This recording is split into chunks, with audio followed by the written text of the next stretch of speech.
Je suis exilée, oui et non. Il y a quelque chose en moi, très profondément, qui manque. Mais je pense que c'est une histoire de terre, une histoire d'odeur, une histoire de couleur, de nourriture, de fonctionnement du quotidien, où tout est lent, où tout se fit en rapport avec la nature et avec sa violence. Parce que vivre dans le désert, c'est pas du tout la même chose que vivre ici.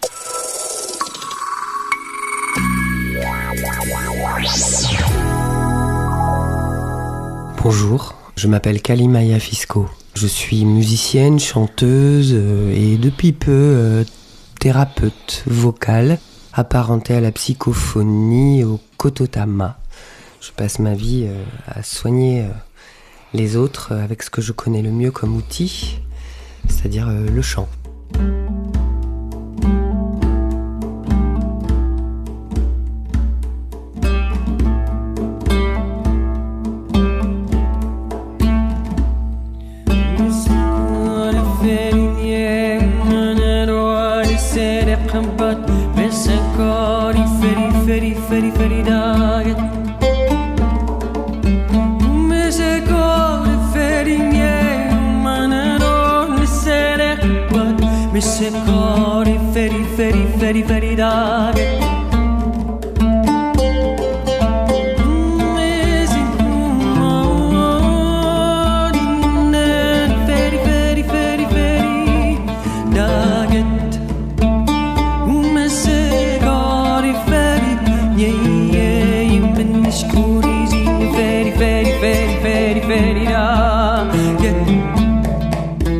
Oui, je viens de loin, de très loin, de la frontière soudanaise, où j'ai grandi avec mon papa, Mohand, et ma mère, Fathia, qui m'ont emmené dans cet endroit quand j'avais 16 jours, et où j'ai vécu jusqu'à l'âge de 7 ans.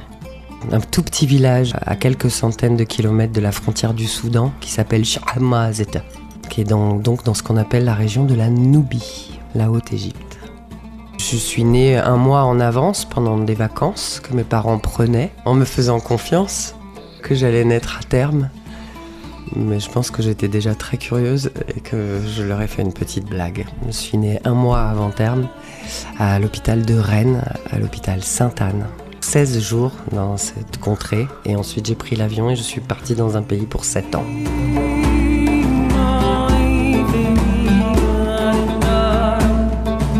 Alors les souvenirs qui me restent sont des souvenirs mine de rien assez frais parce que c'était un endroit où la technologie n'avait pas encore élu domicile, donc pas d'eau courante, pas d'électricité, donc que des petites maisons en sable, terre, paille et vraiment que des matériaux du coin, toutes des maisons sur le même format. À l'époque où moi j'y ai grandi, on était 96 habitants, en tout cas c'est ce dont je me rappelle. C'était des maisons rondes, sans revêtement de sol, avec juste un sable battu et mouillé et très tassé, dans lequel il y avait au centre un four. Et tout autour, des petits éléments pour la cuisine et pour le bain. Et les couchages étaient dans une espèce de fausse mezzanine, en fait comme une étagère ronde qui était plantée dans la structure et où on avait tous nos couchages. Donc du coup c'était vraiment une sorte d'igloo, mais dans le désert. Et on avait tous à peu près le même, d'une taille différente selon la composition familiale. Et donc moi la mienne était chouette, enfin, en tout cas j'en ai encore une vision assez claire, que tout se passait au centre de la maison, dans le four, ancré dans la terre. Que dès le matin, les premières effluves de fumée correspondaient à chauffer l'eau pour laver les enfants, préparer les gamelles pour aller traire les chèvres, enfin toutes ces petites choses de la vie, quoi. C'était en 81. C'est la dernière année où j'ai vécu là-bas et je pense que ce dont je me rappelle, c'est entre 79 et 81. Les 2 dernières années avant qu'on disparaisse de cet endroit et qu'on entame un périple.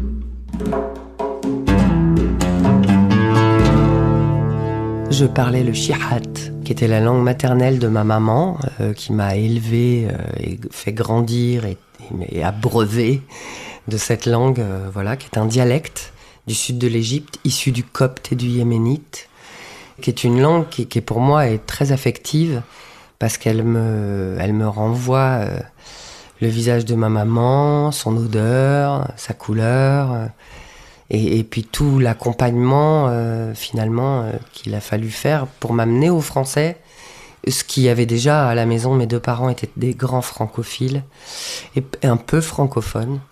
Voilà, moi ma langue première était le chihat. Ils étaient francophiles parce que ils se sont rencontrés, mes parents, en fin 67, début 68, à la Sorbonne en fait. Chacun faisait des études et c'est là qu'ils se sont rencontrés pour la première fois. Ma mère était amoureuse de quelqu'un depuis des années, mais cette personne n'était pas libre. Et donc elle avait fait une sorte de deuil, et donc elle s'était jetée dans les études de lettres, et mon père dans des études un peu plus complexes. Il était architecte, mosaïste. Et voilà, ils se sont rencontrés dans cette effervescence française de la liberté, autour de 68, la révolte des étudiants et tout ça. Donc moi, ils m'en ont pas beaucoup parlé de ça, parce qu'ils étaient dans leur cursus. C'était 2 étudiants boursiers, étrangers, pour l'époque, énorme. Et en fait, je connais pas grand-chose de ce qu'ils ont vécu, eux. Je sais juste que c'est à cet endroit-là qu'ils se sont vus pour la première fois. Et je sais que je suis née 7 ans plus tard. Oui, ils décident de rentrer en France. Et ils décident de rentrer en France d'une manière un peu étrange, parce que moi, à l'époque, je suis très très bien, moi, de grandir dans cet endroit. C'est mon eau, c'est mon air, c'est ma terre, c'est là que je vis. J'en connais toutes les couleurs, tous les rebondissements, toutes les musiques, tous les visages, toutes les odeurs. Avec le recul, maintenant, quand j'y pense, j'ai senti quelque chose de l'ordre d'une forme d'urgence, avec un petit branle-bas de combat qui a duré, je dirais, quelque chose comme 48 heures, où j'ai entendu mes parents vociférer, se poser des questions. Alors ils parlaient dans une langue que moi je comprenais pas très bien à l'époque, qui est le shlaha, et un peu d'italien. Donc mon père parlait berbère avec ma mère, et ma mère lui répondait en italien, parce qu'ils avaient des langues en commun. Et en fait, je ne comprenais pas ce qui allait se passer, mais il y avait un sentiment d'urgence. Depuis des semaines, on voyait des camions du gouvernement égyptien arriver dans notre village avec des grands conteneurs d'eau bleue. C'était quelque chose de dangereux, mais moi, à l'époque, je suis toute petite, je comprends pas, je trouve ça super, des gens qui nous amènent de l'eau potable, c'est super, sauf que je sais pas, c'est que cette eau va devenir payante, alors qu'avant, on y avait accès gratuitement, et qu'en fait, ça pose une problématique fondamentale pour les familles qui vivaient là à cette époque, c'est-à-dire que le faire de tous les jours, aller abreuver les animaux, mettre de l'eau pour toutes les cultures, en tout cas les pauvres seules cultures qu'on peut mettre en œuvre à cet endroit-là, dans cette géographie-là, à cette époque-là. Voilà, on va partir. On va partir parce qu'on peut plus vivre là, parce qu'on n'est plus en sécurité, parce qu'on va manquer de quelque chose. Et mon père loue un van énorme, avec un arrière rempli de matos, ils mettent tout le matos possible. Et puis on part. En 2 jours, on met tout dans un camion, c'est bourré de sacs en plastique, d'effets personnels. Et ce jour-là, je sais que j'y retournerai pas, dans mon village natal. Je comprends que c'est pas du tout un départ de confort ou de vacances. Ils auraient bien aimé que je le croie. En tout cas, je m'en suis pas inquiétée au départ, mais l'énergie qu'il y avait dans ce départ, le regard de ma mère, regardant cette maison, je savais qu'on n'y reviendra jamais. Donc voilà.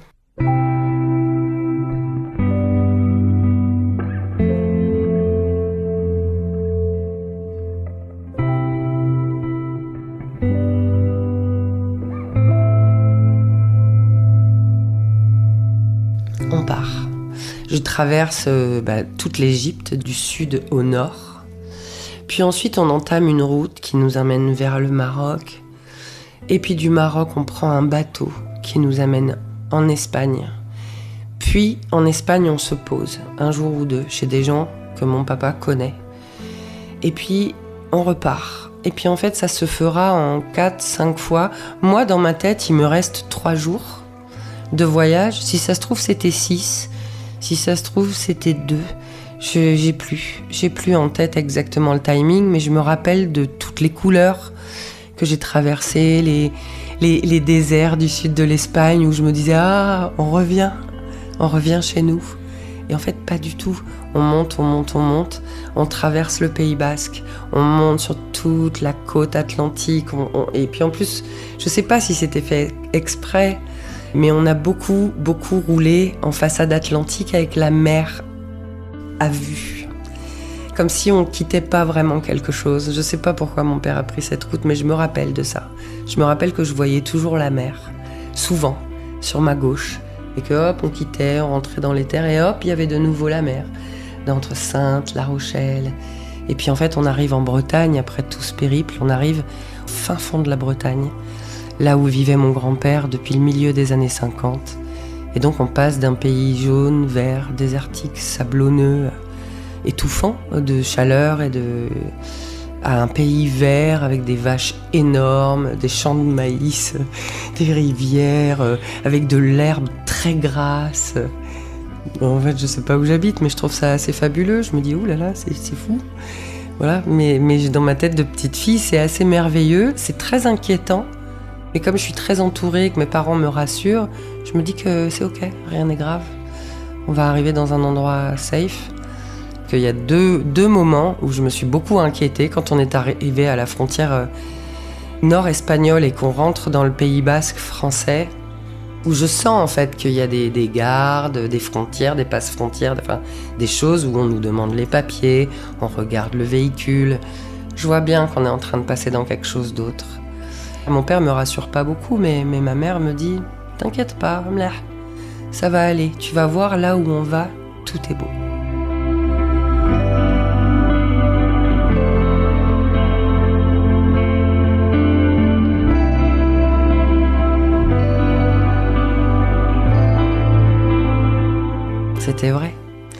C'était vrai. Les premières années ont été sublimes. On est arrivé sur une ruine immense que mes parents avaient achetée des mois auparavant, avec des séances de repérage où ils étaient partis soit l'un, soit l'autre, soit ensemble en me laissant quelque part. Ils avaient fait des repérages déjà, ils avaient des inquiétudes en amont de cette situation politique compliquée. Mais en effet, on est arrivé dans un endroit, une sorte de ruines de ferme en plein milieu de l'île-et-Vilaine, à Saint-Dominique, exactement. Et il y a 3 maisons, dont une est complètement délabrée, une autre un peu sur pied mais qui sert de grange, et une autre qui a été habitée, mais il y a très longtemps, dont il reste une pièce où on peut habiter tous ensemble.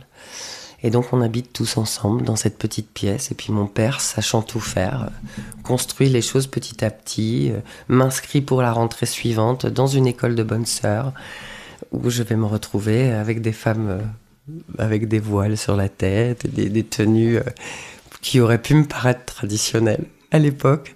Donc je trouve que c'est ok. Elle s'appelle Sœur Marguerite, la dame qui va devenir ma maîtresse pendant quelques années à l'école Sainte-Jeanne d'Arc. Et donc je suis devenue la petite Kalima qui vit dans un pays de désert et qui vit pieds nus avec ses chèvres. Une petite fille qu'on habille bien propre et bien couverte le matin pour partir dans le frima breton. J'ai eu froid, j'ai eu peur de ne pas pouvoir m'exprimer normalement, de rien comprendre aussi. Et puis je me suis rendu compte que quand on est un enfant, on a encore une plasticité cérébrale a priori très dispo. Et qu'en fait, j'ai 7 ans, j'écoute la dame qui me dit qu'on est lundi 9 janvier, et je fais ok, donc je dis pas grand-chose, j'apprends, j'emmagasine. Mais cette dame m'a beaucoup accompagnée pendant mes premières années de primaire, et elle m'a beaucoup rassurée. Elle voyait que j'avais peur, mais que c'était ok, j'étais pas toute seule.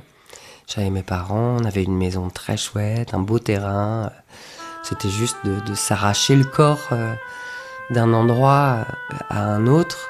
Je pense que quand on a 7 ans, c'est peut-être plus simple, parce qu'on est malléable, mobilisable. On comprend qu'on peut être une pâte à modeler, voilà, ses parents ils font ça, nous on dit ok, on fait ça. Et ça va, ça passe, presque crème.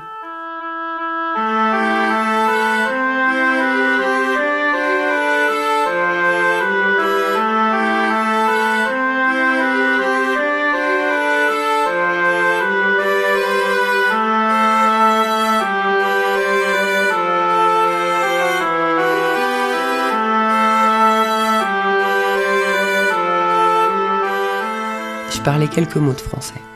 Les mots de confort, les mots bonjour, merci, au revoir, s'il vous plaît, combien coûte ceci, enfin les trucs qu'on apprend à l'école à l'époque, quoi. Mais pas grand-chose. Donc en effet, mon apprentissage du français s'est fait en 2 ans, entre 7 et 9 ans, dans une école catho avec un gros impact au niveau du français pour moi, parce que tous les jours, j'en entends parler à l'école de 8h du matin à 5h de l'après-midi que français. Ma mère à la maison me parle français, exprès, pour accélérer mon intégration. Et je le dis en faisant ce signe-là, des grosses guillemets, parce qu'en fait mes parents ne veulent pas que je souffre de parler mal dans un pays qui n'est pas le mien. Donc ils ont très bien bossé, je pense. Alors mon père, il avait un accent italo-arabe, à couper au couteau. Et elle, ma mère, c'était un peu tranquille, comme ça. Elle parlait doucement, elle avait tous les on et les en ensemble, comme souvent les peuples sémites, ou en tout cas ceux qui ont eu un apprentissage arabophone. Mais elle faisait beaucoup d'efforts. Et puis elle me demandait au fur et à mesure des années comment dire certaines choses. Parce que moi, justement, j'étais petite et je comprenais très vite que c'est de parler comme ça, on comprend pas tout. Les gens, ils font « Ah, celle-là ». Alors que si tu parles comme ça, les gens, voilà, en faisant un peu de forcing, voilà, mais c'est pareil, j'ai appris le français comme on apprend la musique.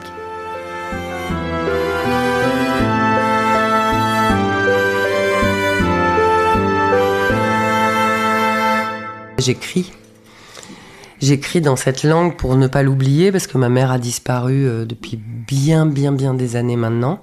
Donc elle n'est plus là, en fait, pour nourrir cette langue qui m'est chère, maternelle, tellement poétique et tellement complexe. Mais en fait, par rapport au français, elle est super simple. Il n'y a pas de conjugaison, il n'y a pas de notion de passé, de présent, de futur, il n'y a pas vraiment de grammaire. C'est sujet, verbe, complément. Et qu'ensuite on rajoutera des petites choses pour donner des notions de genre, ou des notions de temps, ou des notions d'impact émotionnel, mais c'est pas du tout la même façon de penser. Je me sers de cette langue shihat parce que pour moi, c'est une langue idéale pour créer du son avec la voix. C'est-à-dire que pour moi, tous les phonèmes me sont tellement ancrés dans la peau, et je les connais tellement que même si tu me mets une musique là, je peux improviser dans cette langue parce qu'elle a toujours fait partie de moi, finalement presque sans apprentissage. Le français, c'est une autre histoire. Parce qu'elle me demande de faire appel à mon cerveau pour être sûr que ce que je suis en train de dire en français correspond parfaitement à ma pensée primitive. Et j'ai souvent été écartelée, en tout cas vécu une dichotomie dingue entre ce que je ressens et ce que j'ai envie de dire, mais pour quelqu'un qui est francophone, comment je vais le lui dire? Et un truc que je pourrais dire en 3 mots, en shihat, devant un shihat, qui le comprendrait parfaitement, non seulement ce que je dis, mais les derrière, et toutes les interlignes. Ici, je suis obligée de tout coudre et développer, parce que j'ai toujours peur de ne pas être comprise.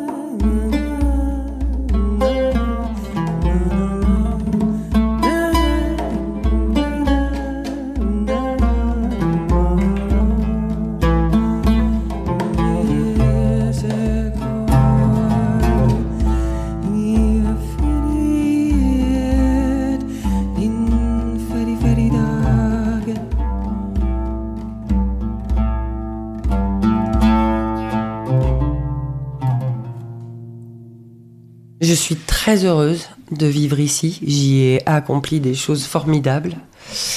Donc je suis exilée, oui et non. Il y a quelque chose en moi, très profondément, qui manque.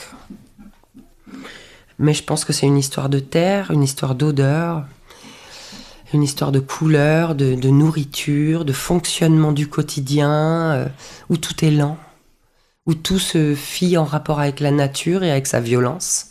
Parce que vivre dans le désert, c'est pas du tout la même chose que vivre ici. C'est vraiment des températures très particulières, un rapport au dedans-dehors qui est très particulier. La nature n'est pas toujours souple. Et donc il faut la respecter, faire avec. Je pense que ma sensation d'exil vient surtout de là. C'est-à-dire ce rapport à la nature qui m'était très précieux étant enfant et que je respectais comme une divinité évidente. La maison, le soleil, la lune, le sable, la couleur du sable. Il y a 50 mots pour définir le sable dans ma langue maternelle parce que c'est pas le même et pas la même température. Quand on sort le matin, on l'appelle d'une certaine façon. Quand il y a du vent et que ça commence à se soulever, c'est un autre mot.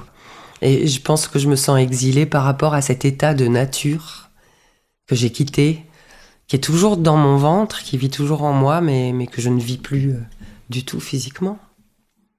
Donc oui, quelque part, je suis toujours une exilée, mais d'une certaine façon, ambivalente.